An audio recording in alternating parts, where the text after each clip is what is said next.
Hello friends.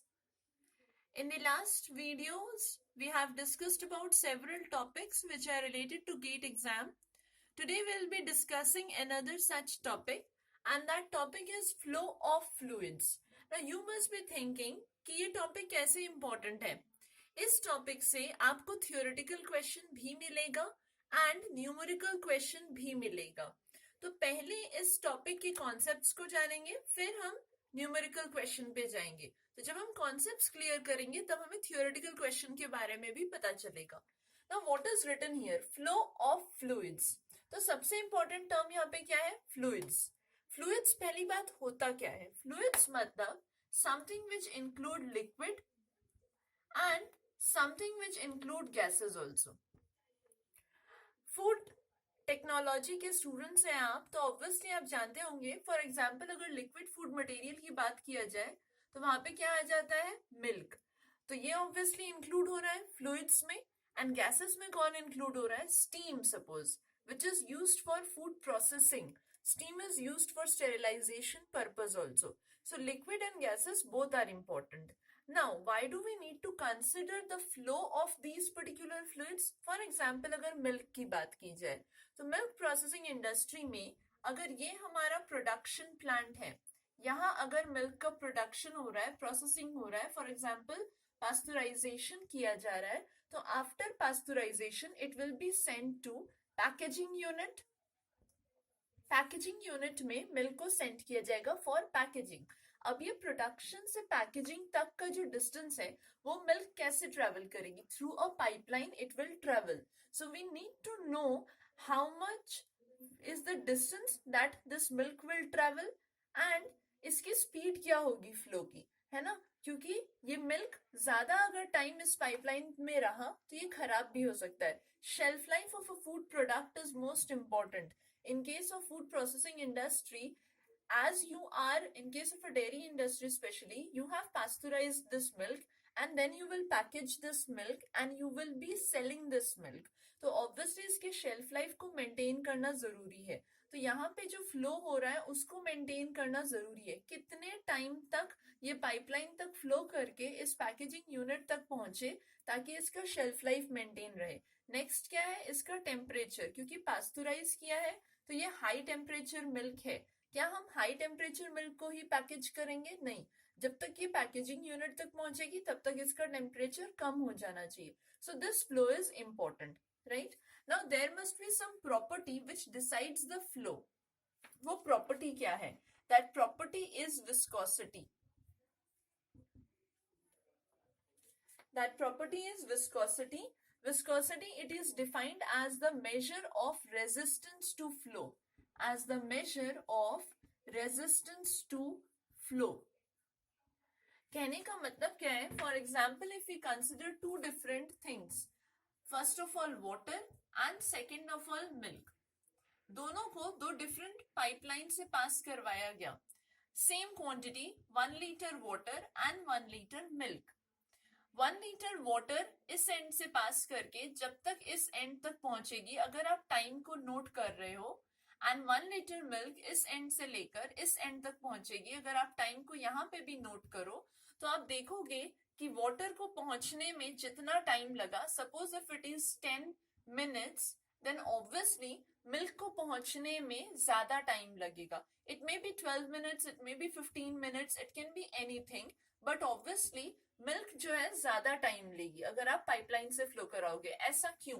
Water को कम time लगा, milk को ज्यादा टाइम लगा. दोनों तो फ्लूइड्स ही हैं एंड दोनों लिक्विड हैं. क्यों क्यों डिफर किया? दोनों का जो टाइम है वो डिफर इसलिए किया बिकॉज उनकी विस्कोसिटी डिफरेंट है. विस्कोसिटी डिफरेंट है कहने का मतलब क्या है? Milk is a viscous fluid जिसकी विस्कोसिटी मतलब जो अगर विस्कस फ्लूइड ज्यादा है तो वो क्या होगा? ज्यादा टाइम लेगा फ्लो करने में. अगर विस्कोसिटी कम है तो वो कम टाइम में फ्लो करके पहुंचेगी. तो ऐसा क्यों है? ये विस्कोसिटी डिफरेंट क्यों होती है? Because of the molecules present in the fluid. ये मॉलिक्यूल्स जो है वो आपस में रेजिस्टेंस क्रिएट करते हैं. That property we said is viscosity. Now, there are two more things which are associated with this viscosity property which decides viscosity. What are those two more things? First one is shear stress and second one is shear rate. Now what is this shear stress? It is the stress induced when the molecules try to cross one another in a defined plane. It is the stress induced when the molecules try to cross one another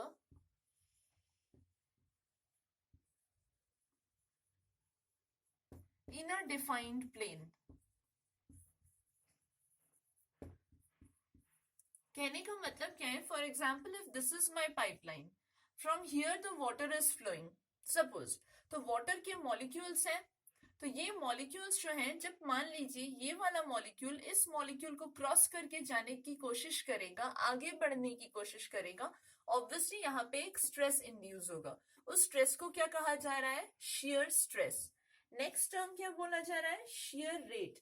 shear rate का कहने का मतलब क्या है? What is the shear rate? shear rate, it is the measure of how rapidly one molecule can cross another.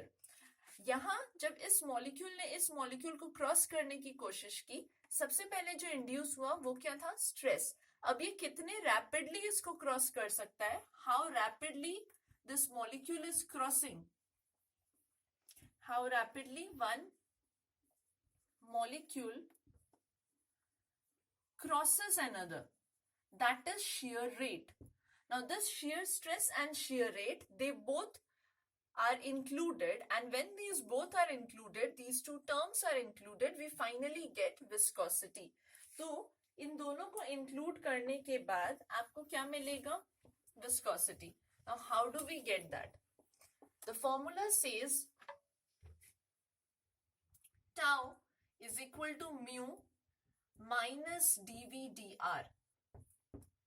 Now what is this tau? Tau is the shear stress, mu is the viscosity,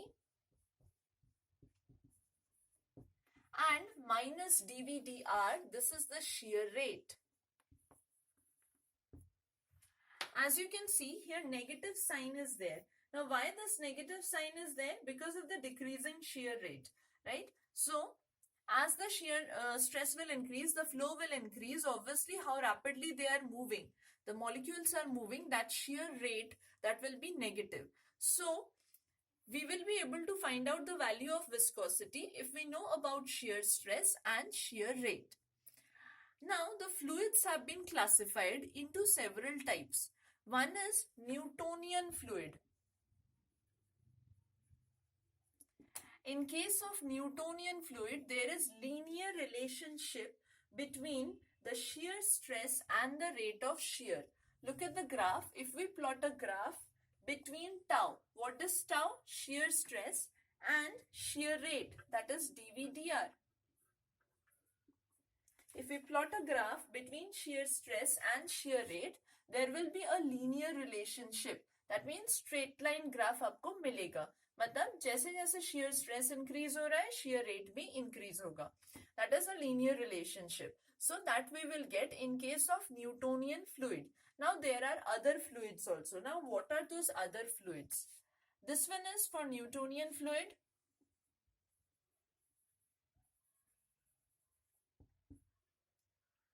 If the graph looks like this is for dilatant. If the graph looks like this, then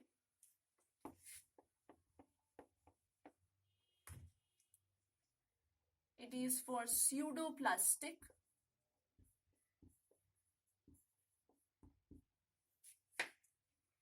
If the graph is like this, then it is for Bingham plastic.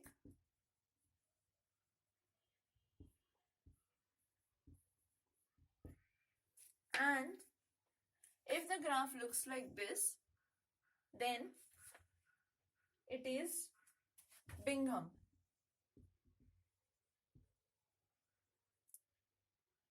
This is Bingham pseudoplastic, I'm sorry.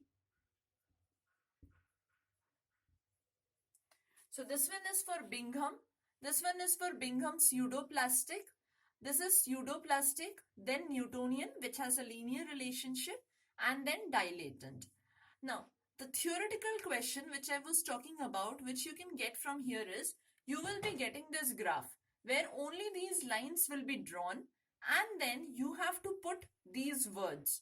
That means in option, how you will get the question, यहाँ पे इन lines को draw कर दिया जाएगा, इस तरीके से ABCDE mark कर दिया जाएगा, और जो आपका ऑप्शन ए है, सपोज उसमें लिखा हुआ है कि ए बिंघम प्लास्टिक है या नहीं, बी स्यूडो प्लास्टिक है या नहीं, इस तरीके से दिया हुआ है, और जो सेकंड ऑप्शन है उसमें भी इस तरीके से ABCDE करके दिया हुआ है। तो जो भी आपका करेक्ट ऑप्शन है उस पर आपको मार्क करना है। तो आपको याद क्या रखना है कि कौन सा कर्व कौन से फ्लूइड के लिए है। This one is for dilatant, this one is for Newtonian, this one is for pseudoplastic, this one is for Bingham pseudoplastic, and the last one is for Bingham plastic. So this is the theoretical question which you can get from here.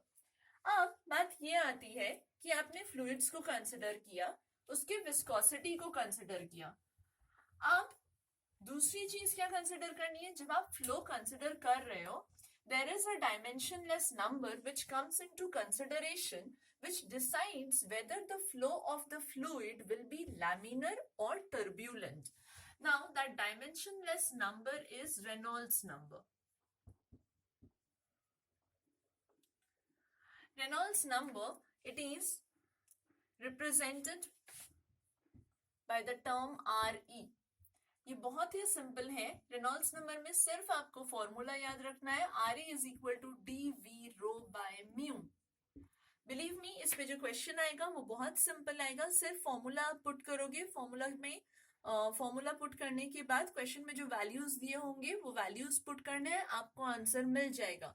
लेकिन ये question थोड़ा tricky बना दिया जाता है। कैसे tricky बना दिया जाता है, यूनिट्स को चेंज कर दिया जाता है। आंसर मांगा जाता है SI यूनिट में। Be careful about the units. So let us first know about the terms and the units. This is Reynolds number, which I said is equal to dV rho by mu. Now what is this D? D is the diameter. Diameter of what? Diameter of the tube through which the fluid is flowing. Obviously diameter है, मतलब इसका unit क्या होगा, metre. ये metre में दिया हुआ है। नेक्स्ट क्या है, V।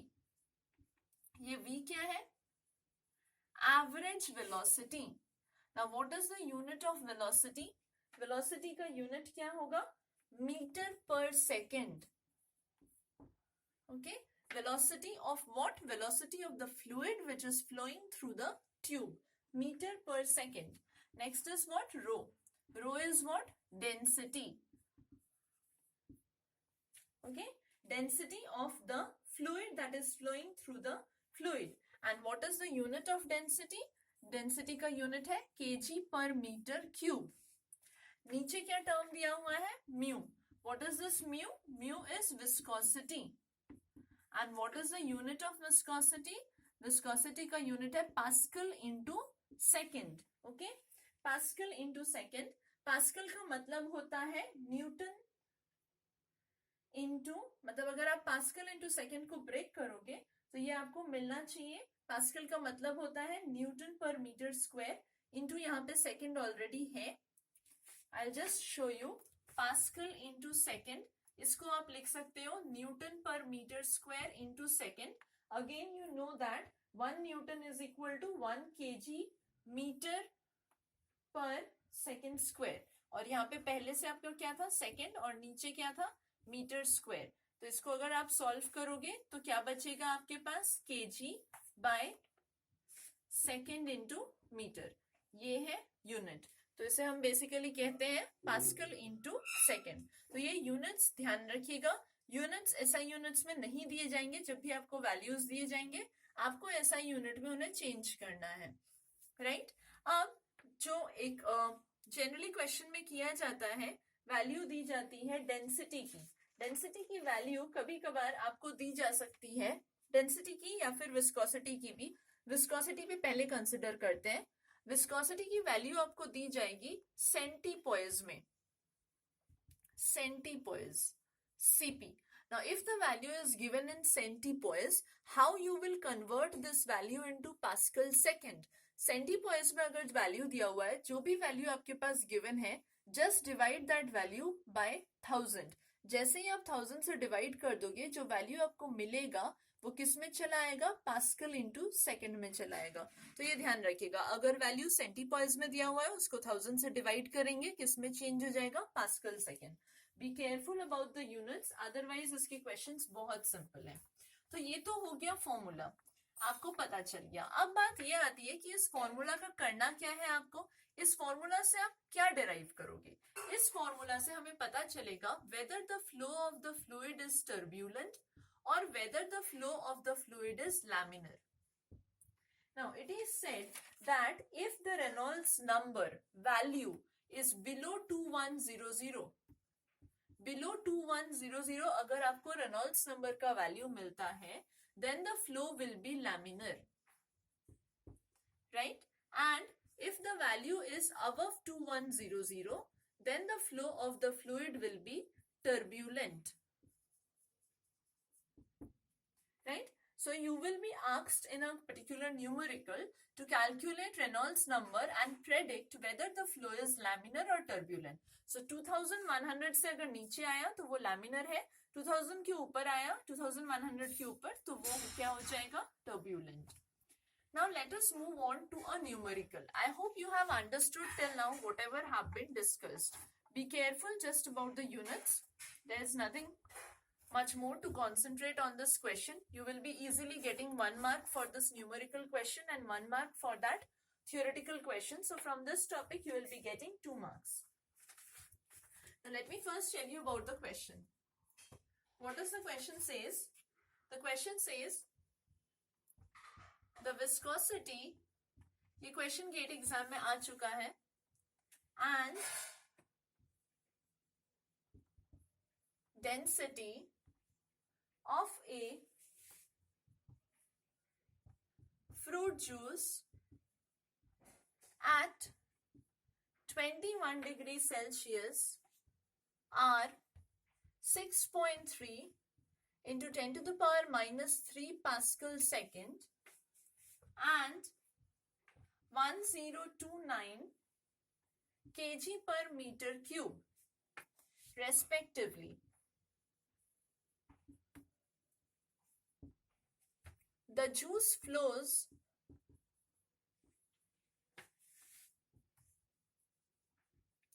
at the rate of 0.12 meter cube per minute in a 2.54 centimeter inner diameter steel pipe.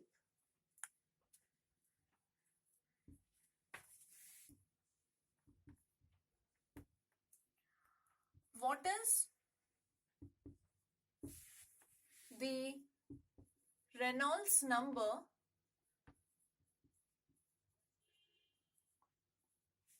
and predict its flow?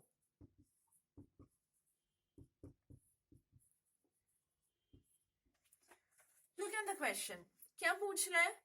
What is the Reynolds number and predict its flow? मतलब आपको Reynolds number का value भी identify find out करना है, उसके बाद क्या identify करना है कि फ्लो कैसा होगा, टर्ब्यूलेंट और laminar.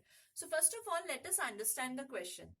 The viscosity and density of a fruit juice, here we have taken fruit juice which is at 21 degrees Celsius, is 6.3 into 10 to the power minus 3 Pascal second. Pascal second ये unit किसका होता है? Viscosity का. मतलब ये value किसका दिया हुआ है? विस्कोसिटी का. तो आप देख सकते हो ये ऑलरेडी एसआई यूनिट में मेंशन्ड है.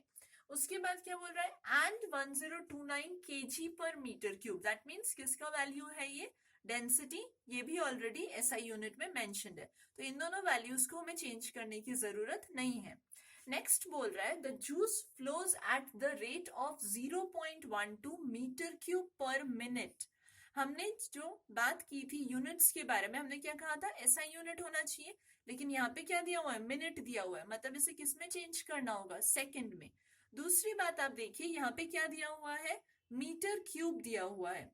हमें क्वेश्चन को सॉल्व करने के लिए क्या चाहिए था, एवरेज वेलोसिटी। वेलोसिटी का यूनिट क्या होता है, मीटर पर सेकेंड, लेकिन यहाँ पे क्या दिया हुआ है, मीटर क्यूब पर मिनट। पहली बात तो ये आई कि मिनट को सेकंड में चेंज करेंगे, दूसरा क्या, मीटर क्यूब को मीटर में लेकर जाना है, मतलब इसको क्या करना होगा, we have to divide this by area, तभी ये वेलोसिटी का वैल्यू देगा। इन 2.54 सेंटीमीटर, अगेन देखिए यहाँ पे क्या दिया हुआ है, सेंटीमीटर, मतलब इसे अगेन मीटर में चेंज करेंगे तभी ऐसा यूनिट आएगा। So let us try to solve this question. सारे वैल्यूज दिए हुए हैं, बस दो वैल्यूज के यूनिट्स चेंज करने हैं आपको। और डी का वैल्यू दिया हुआ है, डी वी जो है, v का वैल्यू आपको निकालना है, रो का वैल्यू दिया हुआ है और म्यू का वैल्यू भी दिया हुआ है। क्या कहा था हमने, R E is equal to D into V into rho by mu. Now what was the value of D given in the question, D का वैल्यू आपको दिया गया था 2.54 centimetre. 2.54 centimetre means I can write it as 2.54 divided by 100। अगर कर देंगे तो ये मीटर में चेंज हो गया, ये मिल गया एक। Next is v, that is the average velocity. Now how do we get this value? यहाँ पे क्या दिया हुआ है, 0.12 metre cube per minute, right. First of all we'll convert this minute into second, that means 0.12 divided by 60, 1 minute equal to 60 seconds, तो ये convert हो गया। अब क्या बात आ रही है कि मीटर क्यूब से इसको किस में लेकर जाना है, मीटर में। तो मीटर में अगर लेकर जाना है तो हमें इसको एरिया से डिवाइड करना होगा। एरिया का फॉर्मूला क्या होता है, पाई बाई 4 डी स्क्वायर, तो यहाँ पे pi by 4 into D square. D कितना है 2.54, तो 2.54 क्योंकि एसआई में लेना है मतलब डिवाइडेड बाय 100 स्क्वायर। ये तो आप इस पूरे को अगर सॉल्व करोगे तो इसका वैल्यू मिलेगा आपको 3.945 मीटर पर सेकेंड, राइट। क्या किया हमने, पहले मिनट को सेकंड में चेंज किया, इसलिए डिवाइडेड बाय 60। मीटर क्यूब से क्या लाना था, मीटर, इस वजह से क्या किया, एरिया से डिवाइड कर दिया। एरिया का फॉर्मूला क्या होता है, pi by 4 D square. D का वैल्यू क्वेश्चन में दिया हुआ था 2.54, वो सेंटीमीटर में दिया था इसलिए उसको 100 से डिवाइड कर दिया हमने, तो v का वैल्यू मिल गया। अब क्या बचा, रो। रो का वैल्यू क्वेश्चन में कितना दिया हुआ है, रो कितना है, रो क्या है हमारा, डेंसिटी, उसका वैल्यू ऑलरेडी दिया हुआ है 1029 kg पर मीटर क्यूब।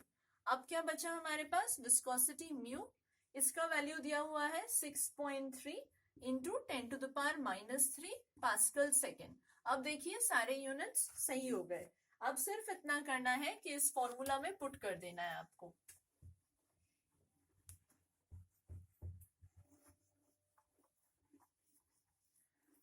तो फॉर्मूला में अगर आप पुट करोगे, डी का वैल्यू था 2.54 डिवाइडेड बाय 100 इनटू वी का वैल्यू आपने कैलकुलेट किया 3.945 इनटू रो का वैल्यू आपको क्वेश्चन में दिया गया था 1029 divided by 6.3 into 10 to the power -3।